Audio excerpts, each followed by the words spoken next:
तो इंडिया में अगर आप पायलट बनना चाहते हैं तो आप दो तरीके के पायलट बन सकते हैं।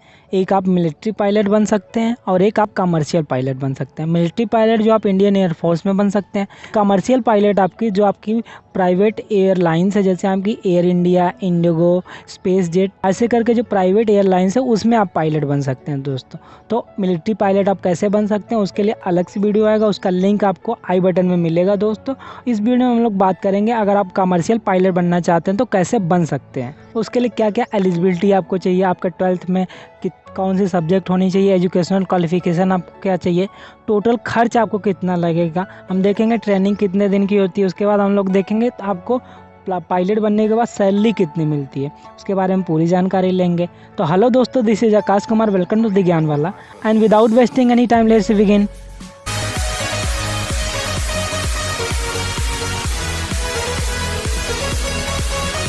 दोस्तों इंडिया में आपको कमर्शियल पायलट बनने के लिए आपके पास कमर्शियल पायलट लाइसेंस होना चाहिए, जो आपको DGCA यानी directorate general of civil aviation के द्वारा मिलता है। दोस्तों जो DGCA है वो आपकी MHRD जो मिनिस्ट्री है उसके अंडर आती है। MHRD मतलब ministry of human resources and development, ये जो आती है उसके अंदर आपकी DGCA आती है। दोस्तों ये जो फील्ड वर्क होता है सिविल एविएशन के अंदर, जो आपका फील्ड वर्क है उसको कंट्रोल करती है, उसमें रिक्रूटमेंट कैसे होता है सब कुछ ये उनके हाथ में होता है दोस्तों।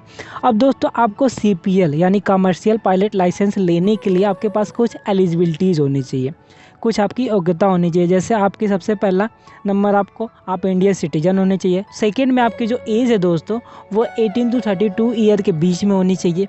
ये दोस्तों एवरेज एज है, इसके ज़्यादा इससे कम होती रहती है, हर एक इंस्टीट्यूट पे डिपेंड करता है। उसके बाद थर्ड में दोस्तों आप क्लास 12th पास होने चाहिए। आपके जो सब्जेक्ट होने चाहिए फिजिक्स, केमिस्ट्री एंड मैथमेटिक्स आपकी मेन सब्जेक्ट होने चाहिए। हर एक सब्जेक्ट में आपके इंडिविजुअली मिनिमम 55% मार्क आपके पास होने चाहिए दोस्तों।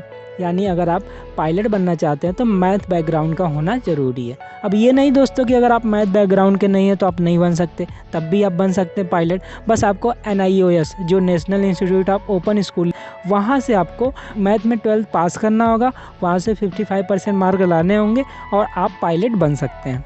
फोर्थ नंबर आपकी जो विज़न है 6x6 विज़न आपकी होनी चाहिए, विथ एंड विदाउट ग्लासेस। आप ग्लासेस का यूज़ करें तब भी और बिना ग्लासेस के भी आपकी जो विज़न होनी चाहिए वो 6x6 विज़न होनी चाहिए। जो फिफ्थ नंबर की एलिजिबिलिटी आपकी है, इसमें आपको इंग्लिश जो वो फ्लुएंटली आनी चाहिए दोस्तों, क्योंकि इंग्लिश आपकी इंटरनेशनल लैंग्वेज है और आप पायलट बन के देश से विदेश में जाएंगे तो आपको इंग्लिश आनी चाहिए, जिससे आप लोगों से कम्युनिकेट कर सके, अपनी बातों को रख सके। और उसके बाद 6 नंबर पे दोस्तों आपके पास क्लास 1 एंड क्लास 2 का मेडिकल सर्टिफिकेट होना चाहिए। इसमें आपको बस बेसिक सेट ऑफ एग्जामिनेशन होते हैं, जैसे आपके ब्लड टेस्ट, यूरिन टेस्ट, ऐसे करके कुछ टेस्ट होते हैं जिससे आप ये देखा जाता है कि आप फिजिकली फिट हैं कि नहीं। तो ये सब एलिजिबिलिटीज़ होने के बाद आपको कमर्शियल पायलट लाइसेंस के लिए ट्रेनिंग लेनी पड़ेगी। अब ये आप दो रास्ते से कर सकते हैं। पहला रास्ता ये है कि आप किसी भी फ्लाइंग स्कूल, DGCA के द्वारा रिकॉग्नाइज फ्लाइंग स्कूल है, वहाँ पे एडमिशन लेके कर सकते हैं। या जो सभी एयरलाइंस है दोस्तों, कुछ एयरलाइंस है वो अपना खुद का कैडेट पायलट प्रोग्राम चलाती हैं, उसमें आप इनरोल करके वहाँ पे एंट्रेंस देके कर सकते हैं। हम पहले रास्ते की बात करते हैं दोस्तों। इसमें आपको किसी भी फ्लाइंग स्कूल को चूज़ करना होगा जो DCGA के द्वारा रिकॉग्नाइज्ड हो। वहाँ पे आपको एडमिशन लेने के लिए दोस्तों एक रिटेन एग्जामिनेशन होगा, उसके बाद आपका इंटरव्यू होगा, जो आपका बेसिक मेडिकल एग्जामिनेशन होगा, जिसमें बस आपको ये चेक किया जाएगा आप फिजिकली फिट है कि नहीं। उसके बाद आपकी ट्रेनिंग दोस्तों होगी, आपकी 1.5 से 2 साल तक की आपकी ट्रेनिंग चलेगी दोस्तों। अब दोस्तों आपको फ्लाइंग स्कूल चूज़ करते समय ये ध्यान देना है कि आपका जो फ्लाइंग स्कूल है वो DCGA के द्वारा रिकॉग्नाइज्ड है कि नहीं, ये आपको चेक करके ज़रूर लेना। कुछ टॉप कॉलेजेस मैं आपको बता दे रहा हूँ जहाँ से आप देख सकते हैं, चेक कर सकते हैं। नंबर 1 पे आपका दोस्तों वो आपका इंदिरा गांधी राष्ट्रीय उड़ान अकेडमी आपका उत्तर प्रदेश में, फिर सेकेंड पे आपका Madhya Pradesh flying club MP में, फिर national flying training institute Maharashtra में, फिर Ahmedabad aviation and aeronautics limited आपका गुजरात में, फिर आपका बॉम्बे फ्लाइंग क्लब मुंबई में, फिर आपका राजीव गांधी एविएशन एकेडमी हैदराबाद, फिर आपका लास्ट में गवर्नमेंट फ्लाइंग ट्रेनिंग इंस्टीट्यूट।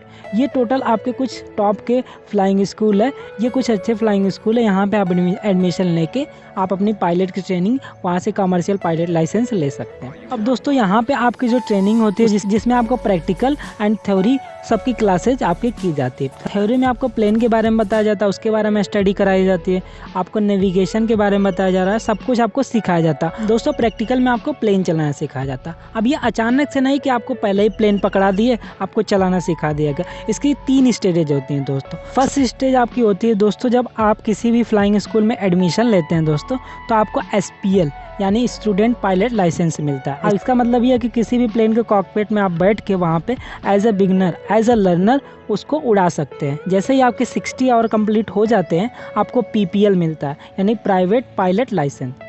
उसके बाद आपके 210 आवर्स कंप्लीट होने के बाद आपको जिसकी ज़रूरत होती है यानी कमर्शियल पायलट लाइसेंस वो आपको मिल जाता है, CPL आपको मिल जाता है। अब इसमें बात करते हैं खर्च कितना लगेगा। आपकी 1.5 से 2 साल की जो ट्रेनिंग है, आपने एडमिशन लिया, सब कुछ टोटल खर्च जो आपको आ जाता है दोस्तों वो लगभग आपका 30 लाख तक लग जाता है। अब ये 30 लाख बहुत बड़ा अमाउंट है दोस्तों। ये एक टाइप का इन्वेस्टमेंट है, आप खुद पे इन्वेस्ट कर रहे हैं ना, तो आप 1.5 से 2 साल में ही अपना कवर कर लेंगे, कंप्लीट कर लेंगे। अब दोस्तों आपके पास CPL आपको मिल गया, अब आपको जॉब लेनी है, आपके पास सर्टिफिकेट तो आपको मिल गया कि आप पायलट बन के आप प्लेन को चला सकते हैं। अब आपको जॉब कैसे मिलेगी? अब इसके लिए आपको जो सभी जो एयरलाइंस है उसमें वैकेंसीज निकलती रहती है, उसमें आपको अप्लाई करना होता है। उसके बाद आपको छोटा सा इंटरव्यू होता है, उसके बाद आपको टाइप रेटिंग ट्रेनिंग कराई जाती है। ये जो दोस्तों ट्रेनिंग होती है, जो सभी एयरलाइंस बोलती हैं कि उनके प्लेन सबके अलग अलग है। जैसे आप एक नई बाइक लेते हैं तो नई बाइक के रंग में आपको ढलने में, उसके हिसाब से चलने में कुछ टाइम लगता है। उसी तरह सभी एयरलाइंस बोलते हैं कि हमारी प्लेन अलग अलग टाइप की है, आपको इसकी अलग से ट्रेनिंग लेनी पड़ेगी। उसके बाद आपको उसकी अलग से ट्रेनिंग लेनी पड़ती है जिसे टाइप रेटिंग ट्रेनिंग बोला जाता है दोस्तों।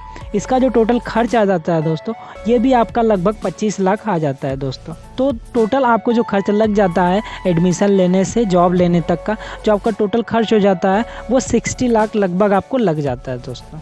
ये तो आप डायरेक्ट एडमिशन लेंगे, एडमिशन लेके आप फ्लाइंग स्कूल से ज्वाइन करेंगे तो खर्च है। अगर मान लीजिए आप सेकंड जो आपका वे है, अगर आप कैडेट पायलट प्रोग्राम किसी भी प्राइवेट एयरलाइन का ज्वाइन करते हैं, वहाँ से करते हैं, तो उसमें भी आपको एक एंट्रेंस टेस्ट होगा, उसको क्लियर करेंगे, आपका इंटरव्यू होगा, उसके बाद आपका क्लास 1 क्लास 2 मेडिकल होगा, उसके बाद आपको इनरोल किया जाएगा। अब इसमें जो टोटल आपका खर्च आ जाता है वो 80 लाख से ज़्यादा आपका खर्च आ जाता है दोस्तों। इसमें बस आपको ये फ़ायदा होता है कि जैसे आपके फर्स्ट वे में आपको CPL आपको लेने के बाद आपको जॉब ढूंढनी पड़ती थी, यहाँ पे आपकी जॉब सिक्योर हो जाती है। इतना कंफर्म होता है आपको जॉब मिलनी है, आप एक बार इनरोल हो जाएंगे उसके बाद आपको जॉब मिलनी है। तो ये दोनों में इतना डिफरेंस होता है। कुछ एयरलाइंस जैसे आपकी एयर इंडिया, इंडिगो, ऐसे करके कुछ टॉप एयरलाइंस है वो अपना कैडेट पायलट प्रोग्राम है वो चलाती है, उसमें आप एडमिशन ले सकते हैं दोस्तों। अब लास्ट में हम लोग बात कर लेते हैं इसके लिए सैलरी, आपको कितनी सैलरी मिलेगी आपको पायलट बनने के बाद। दोस्तों जो सबसे बड़ा रीज़न है लोगों को पायलट बनने का वो इसकी सैलरी होती है। और भी चीज़ें हैं, इंटरेस्टिंग हैं चीज़ें, आपकी सैलरी सबसे बड़ा मोटिवेटिंग फैक्टर है जिससे लोग पायलट बनना चाहते हैं। अब सबसे पहले आप ज्वाइन किए तो as a second officer join करेंगे। आप as a second officer join करेंगे तो आपकी जो सैलरी होगी वो 50,000 होगी। एवरेज यही सैलरी मिलती है, अलग अलग एयरलाइंस में अलग होती है लेकिन एवरेज सैलरी यही होती है। उसके बाद आप फर्स्ट ऑफिसर बन जाएंगे। जब आप फर्स्ट ऑफिसर बनेंगे तो आपकी जो सैलरी होती है वो 2 लाख होती है। उसके बाद कई सालों की सर्विस के बाद जब आप बहुत ज़्यादा एक्सपीरियंस हो जाते हैं तो आपको कैप्टन बना दिया जाता है। अब दोस्तों एक कैप्टन की जो सैलरी होती है वो 6 लाख रुपये पर मंथ होती है। तो दोस्तों ये रही कुछ जानकारी आपकी कमर्शियल पायलट के बारे में। और अगर आप ये अफोर्ड नहीं कर पाते तो सबसे अच्छा रास्ता दोस्तों आपको इंडियन एयरफोर्स में पायलट, इसमें आपको कोई खर्च नहीं आएगा दोस्तों। तो इसके बारे में अलग से वीडियो आपको मिल जाएगा। उम्मीद है वीडियो आपको अच्छा लगा होगा। वीडियो अच्छा लगा हो तो लाइक करें, शेयर करें एंड ऐसे ही और भी वीडियोज़ के लिए चैनल को सब्सक्राइब करें। जय हिंद दोस्तों, मिलते हैं अगली वीडियो।